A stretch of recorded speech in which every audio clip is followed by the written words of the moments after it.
Hi అండి. ఈరోజు ఏదైనా స్పెషల్‌గా తినాలనిపించింది. కానీ బయట నుంచి తెప్పించుకోవాలనిపించలేదు. అందుకే ఇంట్లోనే మన స్టైల్‌లో ఒక మంచి ఫ్రైడ్ రైస్ అయితే చేసుకున్నాను. రెస్టారెంట్‌లో తినే టేస్ట్ ఒకలా ఉంటుంది. మన చేత్తో చేసుకుంటే అందరితో ఫ్యామిలీ అందరితో కలిసి తింటే ఆనందమే వేరు కదా! నేనైతే ఫ్రైడ్ రైస్ చేసేసాను. ఇంట్లోనే ఈజీగా రెస్టారెంట్ స్టైల్‌లో అయితే నేనిలా డిఫరెంట్‌గా కొత్తగా అయితే ట్రై చేశాను. చూస్తుంటేనే ఎంతో కలర్‌ఫుల్‌గా, టేస్టీగా వచ్చింది.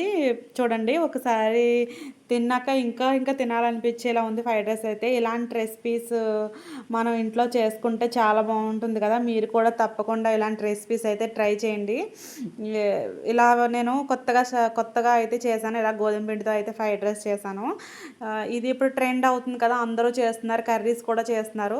సరే కదా! మనం ఫ్రైడ్ రైస్ చేద్దామని నేనైతే చేశాను.